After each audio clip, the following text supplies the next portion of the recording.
የአቦል ዜና ቤተሰቦች ዛሬም ለእናንተ ይሆናሉ ያልናቸው መረጃዎች ይዘናል። በቅድሚያም ርዕሶቹን እናስደምጣቸዋለን።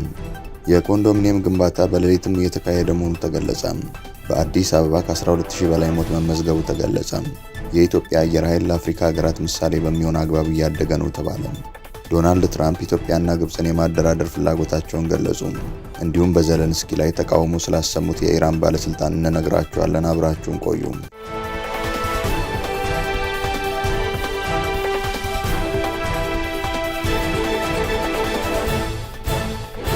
ሰላም ጤና ይስጥልን። ይህ አቦል ዜና ነው።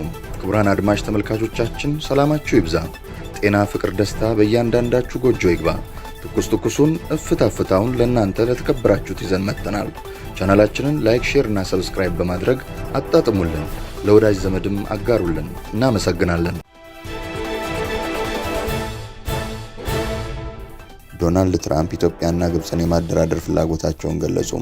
የአሜሪካው ፕሬዝዳንት ዶናልድ ትራምፕ በኢትዮጵያና በግብፅ መካከል በታላቁ የህዳሴ ግድብ ዙሪያ ያለውን ለረጅም ጊዜ የዘለቀ አለመግባባት ለመፍታት የሁለቱን ሀገራት መሪዎች የማገናኘትና የማደራደር ፍላጎት እንዳላቸው አስታውቀዋል።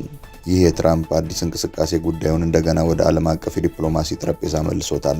የዳቮሱ ውይይትና የግብፅ አቀባበል ፕሬዝዳንት ትራምፕ ይህንን ያሳወቁት በስዊዘርላንድ ዳቮስ እየተካሄደ ባለው የዓለም ኢኮኖሚ ፎረም ጎን ለጎን ከግብፁ ፕሬዝዳንት አብዱልፈታህ ኤልሲሲ ጋር ባደረጉት ውይይት ነው። ትራምፕ ከውይይቱ አስቀድመው ለኤልሲሲ በላኩት ደብዳቤ አሜሪካ በኢትዮጵያ ግብፅና ሱዳን መካከል የአባይ ውሃ ክፍፍልን የሚያስተካክል መፍትሄ ላይ ለመድረስ ያላትን የሽምግልና ሚና እንደገና ለማንቀሳቀስ ዝግጁ መሆኗን ገልጸዋል። የግብፅ ፕሬዝዳንት ጽህፈት ቤት በበኩሉ ኤልሲሲ የትራምፕን ተነሳሽነት በደስታ እንደተቀበሉት ገልጾ ጉዳዩ ለግብፅ የህልውና ጉዳይ በመሆኑ የአሜሪካ ጣልቃ ገብነት ለችግሩ መፍትሄ አዲስ ተስፋ እንደሚፈጥር አስታውቋል። የሱዳን ሉዓላዊ ምክር ቤት ሊቀመንበር አብዱልፈታህ አልቡርሃንም ለትራምፕ ኢኒሼቲቭ ድጋፋቸውን ሰጥተዋል። የዓለም አቀፍ ህግ ባለሙያ የሆኑት ዶክተር መሐመድ መራን እንደሚሉት የትራምፕ ደብዳቤና አሁን የተነሳበት ጊዜ ድንገተኛ አይደለም። እንደሳቸው ትንታኔ የህዳሴው ግድብ ጉዳይ አሁን ከግንባታ የማስቆም ደረጃ አልፎ ወደ ኦፕሬሽን አስተዳደር ቁጥጥር ምዕራፍ ተሸጋግሯል። ግድቡ ተገንብቶ በመጠናቀቁ አሁን ድርድሩ ይበልጥ ተጨባጭ በሆኑ የኦፕሬሽን ጉዳዮች ላይ ያተኩራል ማለት ነው። የልዩነቱ ዋና ነጥቦች ምንም እንኳን ግድቡ ቢጠናቀቅም አለመግባባቱ ወደ ይበልጥ ስሜታዊ ምዕራፍ መሸጋገሩን ባለሙያዎች ይጠቁማሉ። አሁን ያሉት ዋና የክርክር ነጥቦች አንደኛ የውሃ አለቃቀቅን መጠን፣ በድርቅ ዓመታት ኢትዮጵያ በየዓመቱ የምትለቀው የውሃ መጠን ምን ያህል ይሆናል? ሁለተኛ የክትትል ዘዴዎች፣ የጋራ የሆኑ የክትትልና የማስተባበር ስርዓቶች እንዴት ይዋቀራሉ? ሶስተኛ ህጋዊ አስገዳጅነት፣ ኢትዮጵያ ወደፊት ተጨማሪ ግድቦችን ብትገነባ የሚኖረው ህጋዊ ግዴታ ምን ይመስላል? የሚሉት ናቸው። አሜሪካ እንደ አውሮፓውያን አቆጣጠር በ2019 በገንዘብ ሚኒስቴር መስሪያ ቤቷ በኩል ያደረገችው የሽምግልና ጥረት አለመሳካቱ ይታወሳል። በወቅቱ በተዘጋጀው የድርድር ሰነድ ላይ ግብፅ ብቻ ስትፈርም ኢትዮጵያ በመጨረሻው ስብሰባ ላይ ላለመገኘት ወስና ነበር። የሱዳኑ ተደራዳሪ ዶክተር አህመድ አልሙፍቲ የአሁኑ የትራምፕ ሙከራ ከቀድሞ የተለየ ውጤት ያመጣል ብለው እንደማይጠብቁ ይገልጻሉ።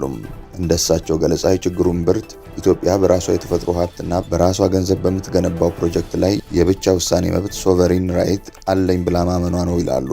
ኢትዮጵያ የወደፊት የውሃ አጠቃቀምን የሚገድብ ቋሚና አስገዳጅ ስምምነት ከመፈረም ይልቅ በየደረጃው የሚታደሱ ከፊል ስምምነቶችን ትመርጣለች።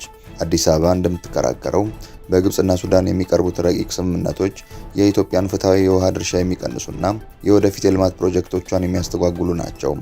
ጋዜጠኛ አንዋር ኢብራሂም በበኩሉ ድርድሩን ወደ ዋሽንግተን መውሰድ ነገሮችን ከማወሳሰብ ባለፈ መፍትሄ እንዳላመጣ አስታውሰው አሁንም ልዩነቶች ቴክኒካዊ ቢመስሉም ፖለቲካዊ መልክ እንዳላቸው ይገልጻል። ፕሬዝዳንት ትራምፕ በደብዳቤያቸው የውሃ ሀብትን የትኛውም ሀገር በብቸኝነት ሊቆጣጠረው አይገባም በማለት አለመግባባቱ ወደ ወታደራዊ ግጭት እንዳያመራ አስጠንቅቀዋል። ዶክተር መራን ለግብፅ ውሃ የቅንጦት ሳይሆን የህልውና ጉዳይ በመሆኑ ስጋቱ ተጨባጭ ነው ይላሉ። በሌላ በኩል አንዋር ኢብራሂም የኃይል እርምጃ ዛቻ መፍትሄ እንደማያመጣና አሜሪካ ሚዛናዊ የሆነ አካሄድ ካልተከተለች የሽምግልና ጥረቱ ለአንዱ ወገን ያደላ ሊሆን እንደሚችል ያስጠነቅቃሉ። ትራምፕ አሁን በጀመሩት ሂደት ሁለቱም መሪዎች ማገናኘት ይችላሉ ይሆን? ከተገናኙስ ኢትዮጵያ የሉዓላዊነት ጥያቄዋን፣ ግብፅ ደግሞ የውሃ ደህንነት ስጋቷን የሚያስታርቅ መፍትሄ ይገኝ ይሆን የሚለው የጊዜ ጉዳይ ይሆናል። በአዲስ አበባ ከ12000 በላይ ሞት መመዝገቡ ተገለጸ። የአዲስ አበባ የሲቪል ምዝገባና የነዋሪነት አገልግሎት ኤጀንሲ በከተማዋ በ6 ወራት ውስጥ 12016 ሞት መመዝገቡን አስታውቋል። 3141 በወቅታዊ 2635 የሚሆኑት በአንድ ዓመት ውስጥ ተከስተው የተመዘገቡ እንዲሁም 6240 ደግሞ የጊዜ ገደቡ ባለፈው የተመዘገበ ኩነት መሆናቸው ተናግሯል። የኤጀንሲ ዋና ዳይሬክተር አቶ ዮሴፍ ንጉሴም በበጀት ዓመቱ የመጀመሪያ አጋማሽ 6 ወራት የተከናወኑ ዋና አፈጻጸሞችን መገምገሙን አስታውቋል። ሌላው 182 ጉዲፈቻ ምዝገባ የተከናወነ ሲሆን 99 በወቅታዊ 51 የጊዜ ገደቡ ባለፈ እንዲሁም 19 በዘገየ የተመዘገቡ መሆናቸውን ገልጸዋል። በ6 ወር አፈጻጸም 236874 ልደት ምዝገባ የተደረገ ሲሆን 41194 ህጻናት እንደተወለዱ የተመዘገቡ ናቸው።